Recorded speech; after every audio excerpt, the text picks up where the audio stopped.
There is a millennial individual carrying something heavy up a flight of stairs. Not metaphorically, literally. A large piece of furniture, moved alone on a Saturday because asking someone to help with the moving felt like too much to ask. The calculation happened quickly and quietly, the way all these calculations happen. Who would I call? What would I say? Would they feel obligated? Is this too much? Is this the kind of thing people ask for? The furniture is heavy. The stairs are long. The answer to all the questions was faster than any of them. Just do it yourself. This is not an unusual Saturday for the millennial individual. The unusual part would be the asking. There is a version of independence that is built on genuine preference. The person who wants to do things alone because they find it more efficient, more satisfying, more their speed. That person exists and their independence is real and chosen. And then there is the version of independence that was never chosen. That arrived before there was a choice to make. That got built into the architecture of the person so early and so completely that it stopped feeling like a way of doing things and started feeling like the only way of doing things. The millennial individual who never learned. To ask for help is usually the second kind. They did not decide to handle everything alone. They were assembled that way, piece by piece, in houses and classrooms and economic climates that consistently delivered one message: figure it out yourself. And they did. And they got very good at it. And the getting good at it eventually became an identity. And the identity became a wall. And now they are carrying furniture upstairs, alone on a Saturday, and the wall is so familiar they cannot see it anymore. There is a specific window in American family life that shaped this. If the millennial individual was born between 1981 and 1996, their early childhood landed in the middle of a significant shift. The number of dual-income households was rising sharply. The divorce rate had peaked in the late 1970s and early 1980s, and its consequences were still spreading through family structures throughout the decade that followed. The adults in the millennial individual's life were, in many cases, managing more than they had been designed to manage. Working more, worrying more, stretched more. The message that came through, not always spoken, frequently just felt, was that the adults had a limited amount of available attention. And the wise thing to do was not to draw on it unnecessarily. The child who needed things was a burden. The child who handled things was a relief. The child who figured it out was praised. The child who asked for help was sometimes accommodated and sometimes, more memorably, made to feel that the asking was itself the problem. The millennial individual learned. Children always learn. They are extraordinarily efficient learners, especially when the lesson is about survival in a specific emotional climate. And the lesson here was, needs are costly. Needs draw on a resource that is limited. The way to be loved is to need as little as possible and to manage the rest. This is not a trauma narrative. It does not require dramatic events. It does not require negligence or cruelty. It requires only the ordinary accumulation of a specific kind of household atmosphere, repeated over years, absorbed without analysis, until it became the operating system rather than a choice. By the time the millennial individual was 12 or 13. They had already built the early version of the structure that would run their adult life. Handle it yourself. Don't make it worse for everyone. You're fine. You can figure this out. And they could. And they did. And here is what nobody told them. The capacity to figure things out is genuinely valuable. And the compulsion to figure everything out alone, always, regardless of the cost, is a different thing entirely. And the two can look identical from the outside for a very long time. The millennial individual entered adulthood in a culture that celebrated the second thing and called it the first. The early 2000s and the decade that followed were a golden era for the mythology of the self-made, self-sufficient, self-directed individual, the entrepreneur who built it from nothing, the hustler who outworked everyone, the person who did not need a safety net because they were too busy building something that did not require one. This mythology arrived and the millennial individual recognized something in it. It sounded like the childhood lesson, but upgraded. It sounded like the thing they had been doing all along, repackaged as a virtue and a brand. You don't need help. You figure it out. That is strength. That is how you get there.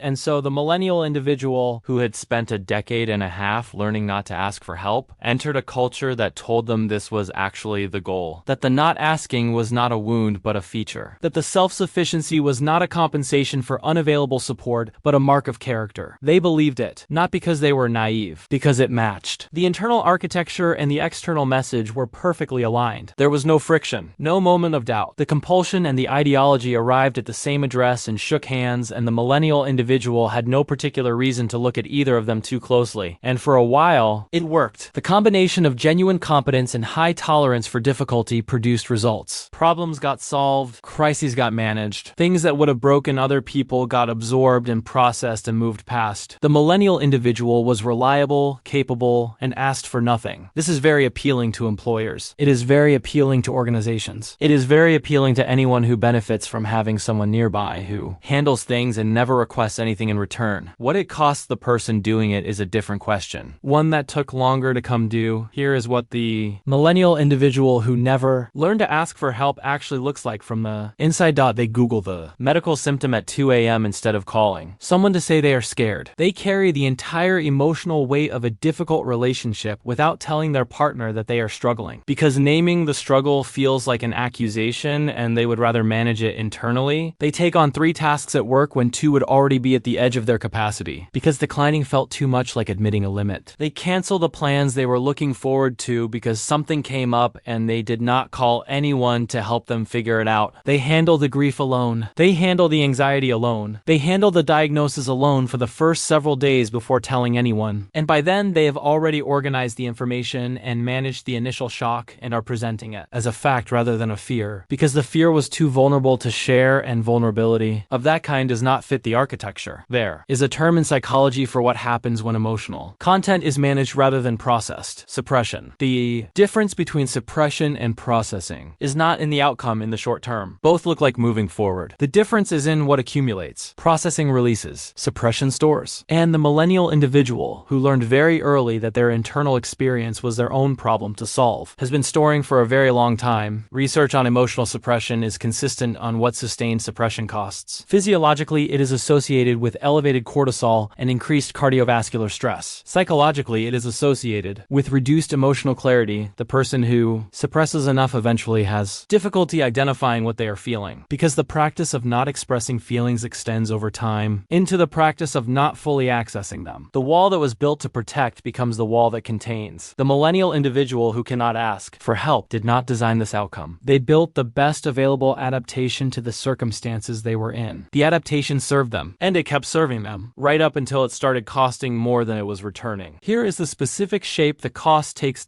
in relationships. It shows up as a particular kind of distance. The partner who loves the millennial individual and wants to be useful to them, who wants to be part of solving the problems, finds that there are no problems to be part of. Everything is already handled. Everything is already managed. The sharing happens after the difficulty is over, not during it, and the sharing is a report rather than an invitation. The partner is informed, not included. The closeness that comes from needing each other, the genuine, slightly uncomfortable, deeply bonding experience of one person leaning on another and the other holding them is unavailable. The millennial individual keeps the relationship clean and independent, and often without meaning to, keeps it slightly at arm's length from the deepest possible version of itself. At work, it shows up as an invisible overload. The millennial individual takes on more than their share because they can, because they feel responsible, because declining would require acknowledging a limit, and acknowledging a limit would require someone else to see the limit, and being seen as limited feels too close to being seen as inadequate. So the overload accumulates quietly. The colleagues notice that things always get done. Nobody notices what it costs to do them. With friends, it shows up as asymmetry. The millennial individual is reliably present for other people's difficulties. Reliably available. Reliably the one who shows up with the practical help and the clear head and the ability to navigate the crisis. And when something happens to the millennial individual, when the difficulty is theirs, they say they are fine. Because fine is the word that closes the subject. Because fine is the word that releases everyone from having to respond. Because asking for what they actually need in that moment would require both knowing what they need and believing they are allowed to have it, and both of those things are harder than they look. There is a very specific moment that reveals this pattern more clearly than any other. The millennial individual is going through something hard. It does not matter what it is. A health scare, a relationship difficulty, a loss, a professional setback, a period of darkness that has been going on longer than it should. And someone, a friend, a partner, a family member, looks at them and says, "How are you actually doing?" Not the social version of the question. The real one. The one with the pause after it that says, "I am prepared for the honest answer." And the millennial individual feels something in response to this. Something that is not quite identifiable, but is in the region of relief and terror simultaneously. The relief of being asked. The terror of what would happen if they actually answered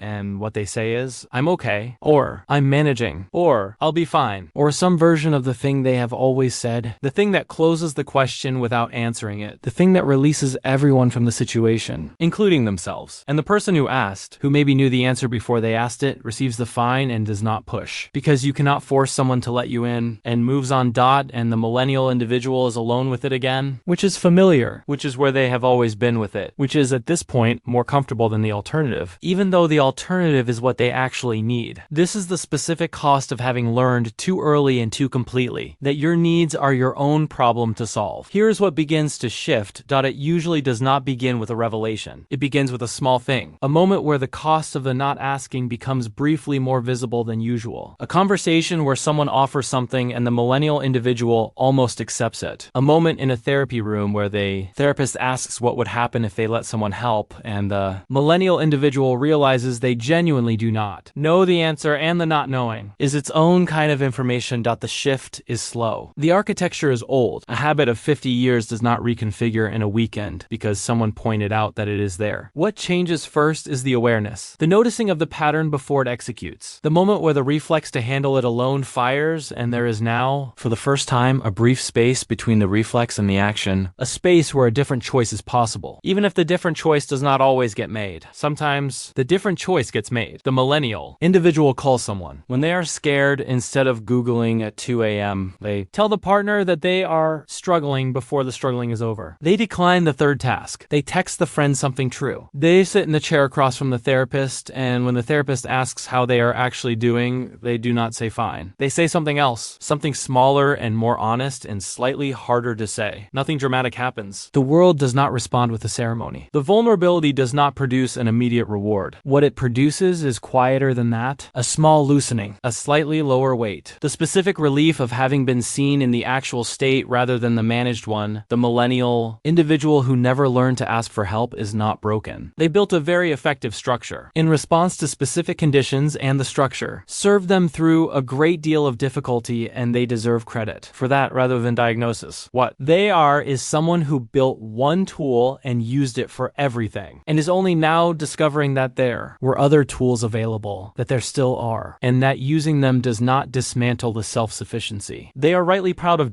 it just makes it lighter. Asking for help is not the opposite of being capable. It is the part of being capable that the millennial individual was never taught. Not because nobody wanted to teach it, because the people who would have taught it were also never taught, and they were also carrying their furniture up the stairs alone. And they also called it strength. The word for what the millennial individual is learning now is not weakness. It is not even vulnerability exactly, though that word is close. The word is trust. Trust that the people who said they wanted to help meant it. Trust that needing something does not make the needing a burden. Trust that the self they have built, the capable and competent and reliable self, does not disappear when they put something down and let someone else carry it for a while. That self is not going anywhere. It was built too well to go anywhere. It just does not have to do everything alone anymore. Thanks for watching. If this felt familiar, leave a comment. And if there is someone you have been meaning to call when you are struggling and you keep not calling, maybe tonight is the night